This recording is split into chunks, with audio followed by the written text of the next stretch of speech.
Now we're cooking with effects. Is that what they mean by After Effects? That doesn't make sense because you're adding the effect in after. Whatever, let's go.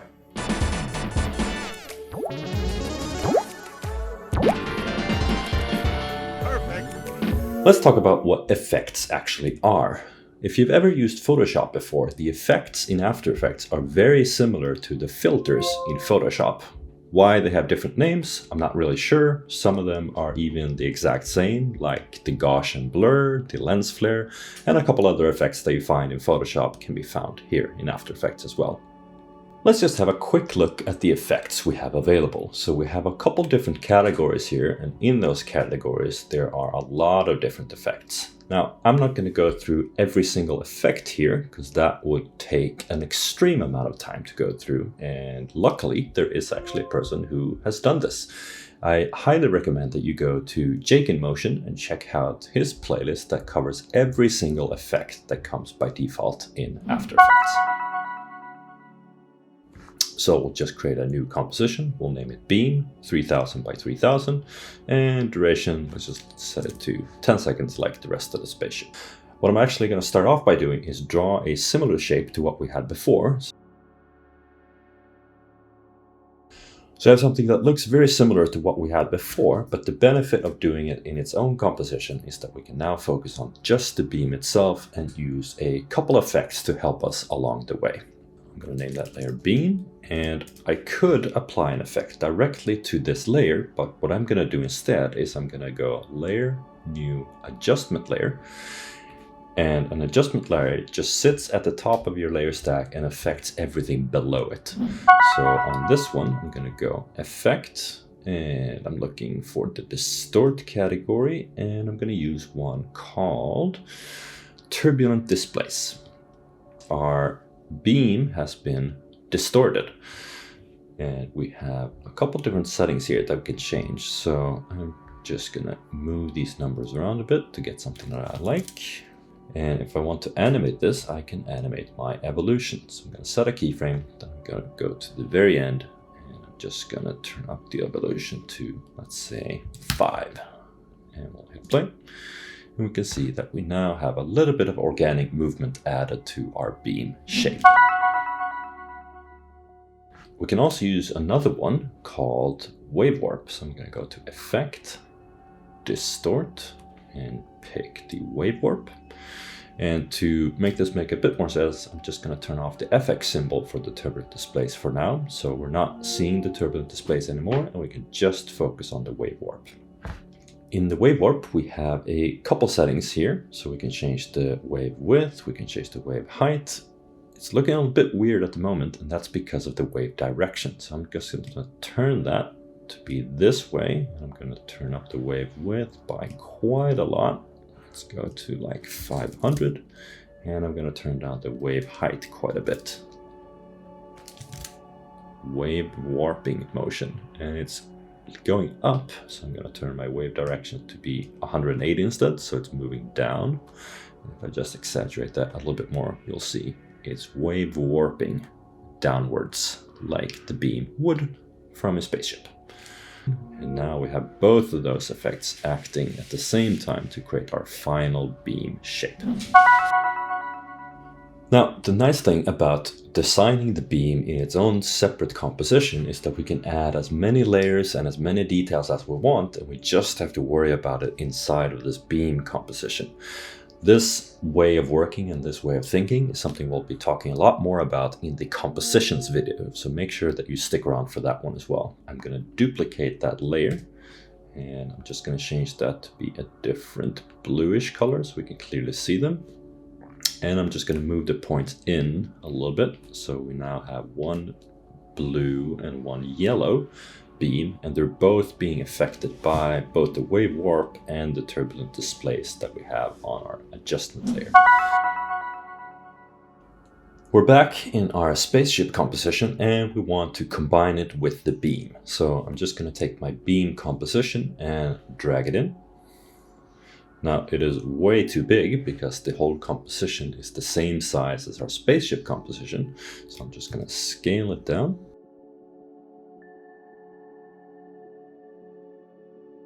Now, to get the masking right of the beam, so it's just showing where it should be showing, we could, of course, create a mask and draw that shape. But if we ever change the hole or do something different with the spaceship design, that would mean that we have to go back and adjust that manually. So instead, what I'm going to do is use the merge path that we learned about in the last video. So if you haven't checked that one out yet for designing the spaceship, hop back to that part. And what I'm going to do is I'm going to take my whole layer and I'm going to duplicate it and just set it above the beam for now. I'm going to name it whole matte. And I'm just going to turn that layer to be red.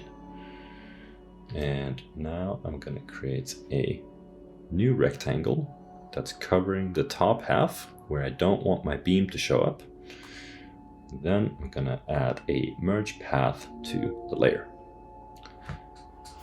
In the merge path, it will automatically be set to add, and I'm going to change the mode to be subtract instead. So now the hole is subtracting from the rectangle itself. And that means that we can now use this layer, the red layer that we're looking at, as a matte for the beam. Now I can just go and set the alpha matte to layer hole matte.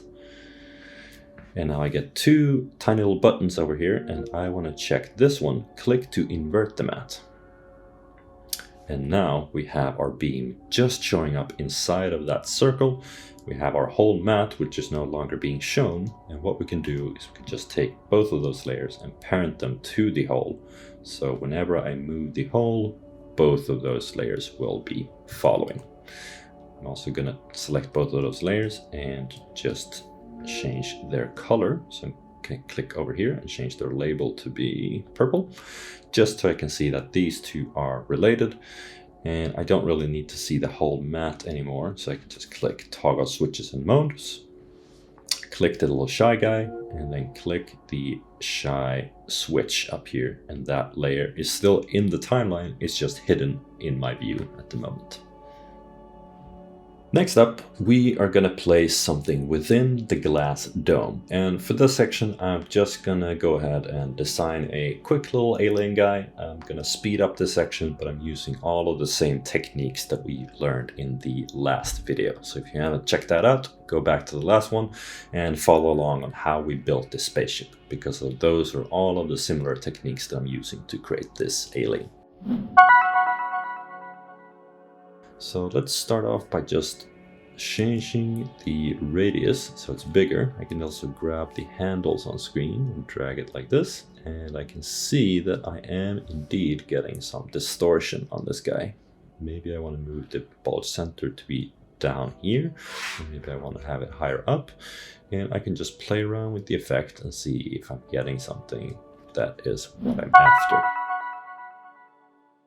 Now, we might also want to blur him a little bit so that it's not pixel perfect when he's behind the glass. So I'm going to head into the blur category and we'll see if there's anything that we like here. I'm going to go ahead and just pick a basic one for now. So I'm going to pick a fast box blur.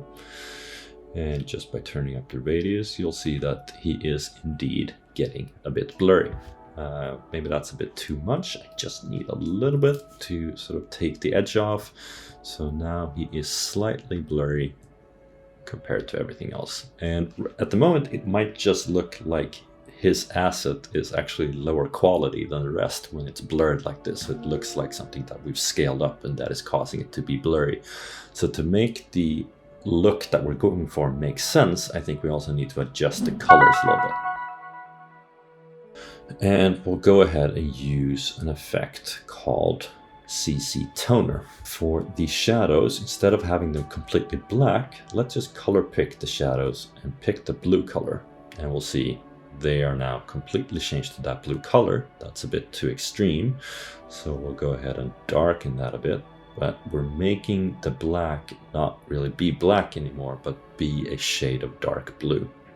His body has completely changed from the green color to the brown color, and I'm gonna go ahead and just color pick the blue again like that. So now he's completely blue. And the nice thing about the CC toner effect is once you have this mapping in place where you've changed the highlights, midtones, and shadows to the new colors that you want to tone them to, you can actually blend that with the original. So I can just increase this value. If I go all the way to 100%, I'm getting my original, but let's set it to 50.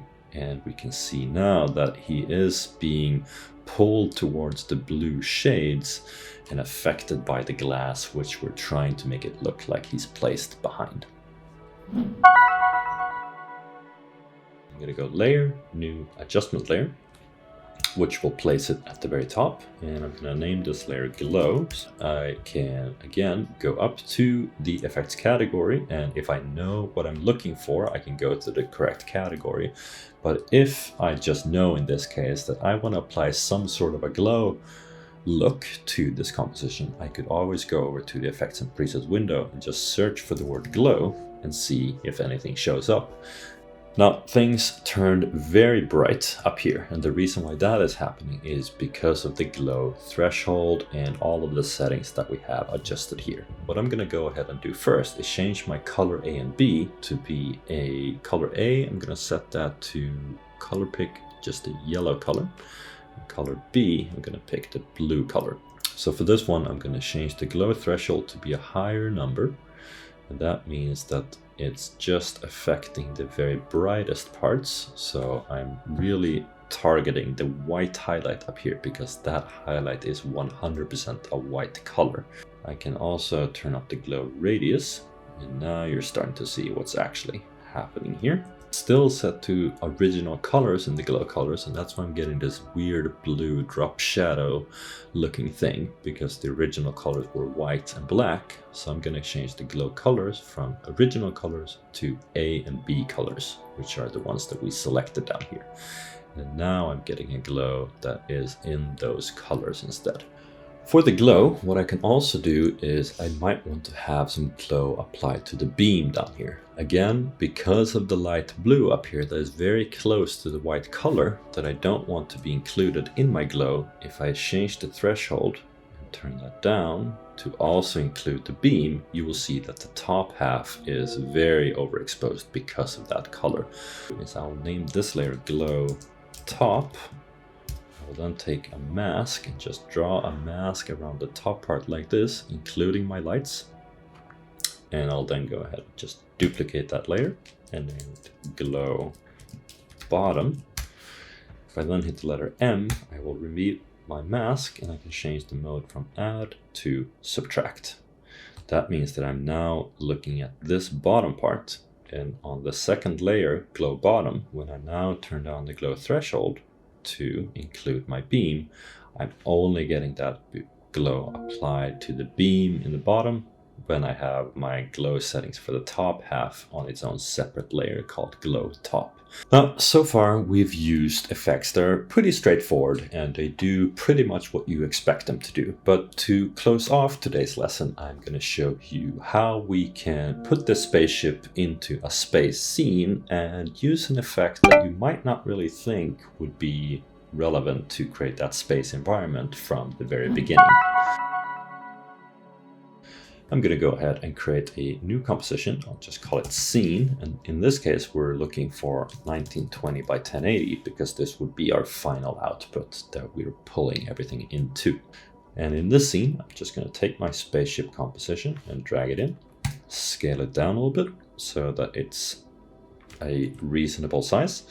And now I'm going to go ahead and create a layer, new solid. And we have that up here.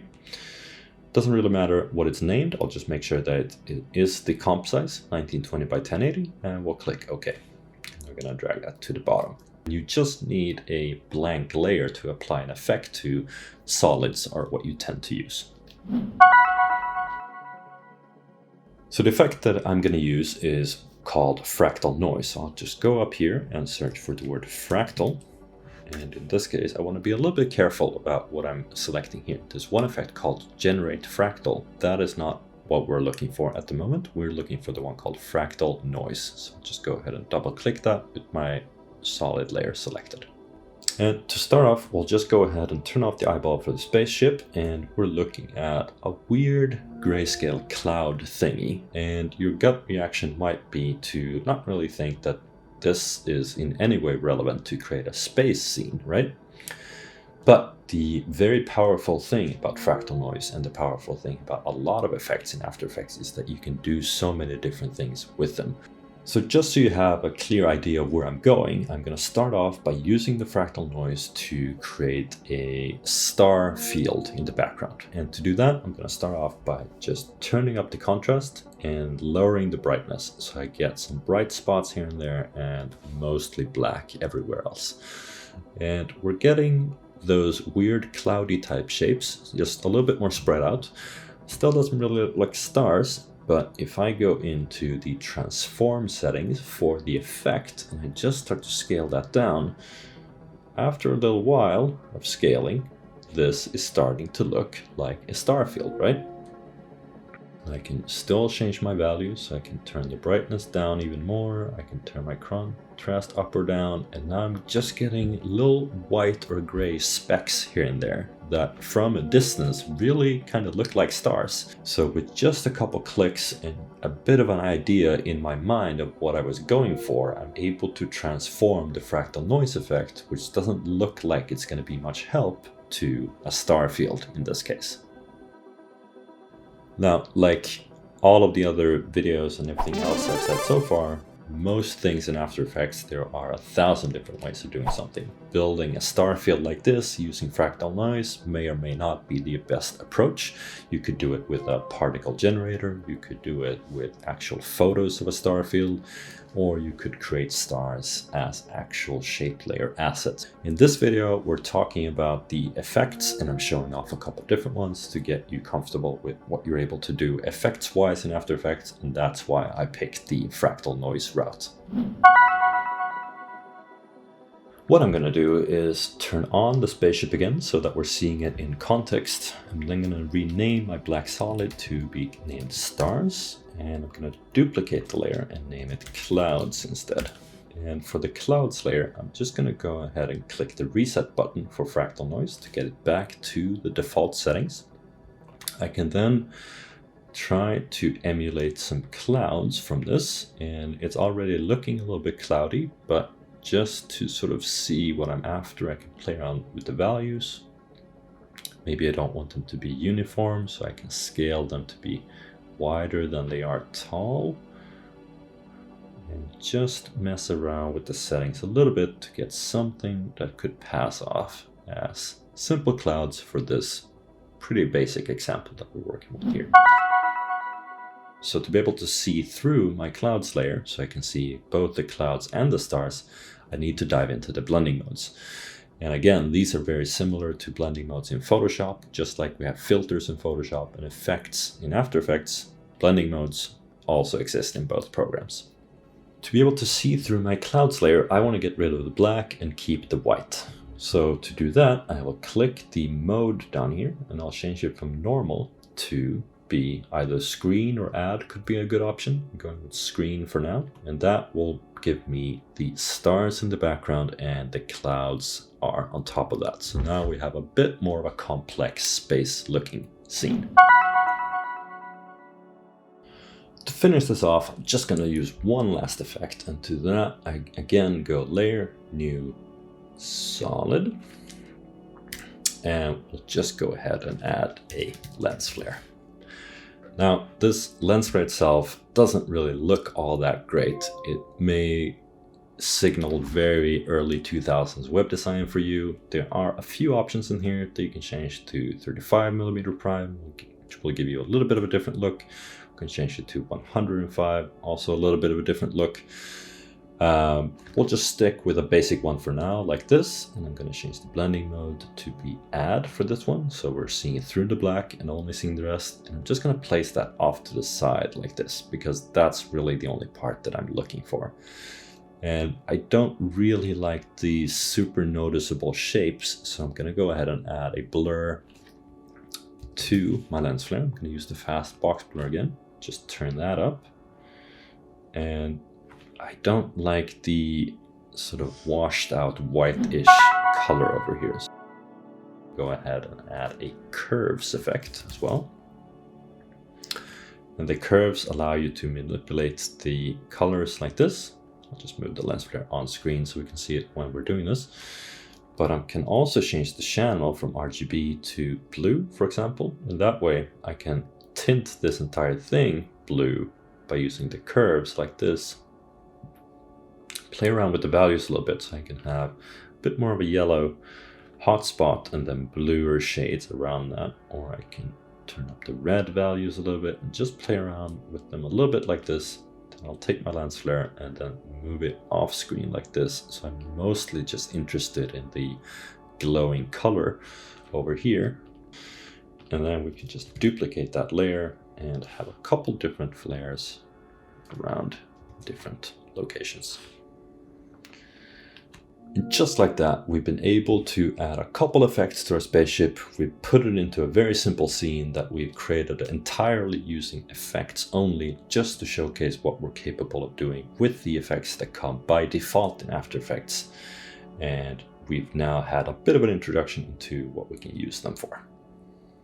Wow, wow, wee wah. A little bit of dark arts, a little bit of magic sprinkled here and there, and we got some effects added to the thing we're working on. Pretty sweet, right? Where do we go from here? Well, maybe we want to start incorporating the little thing we have into a bigger picture, into a scene of some sort. So if you want to see where the spaceship goes next, hit the link for the next one, or just click the like, click the subscribe, stick around and learn a bunch of stuff. Perfect.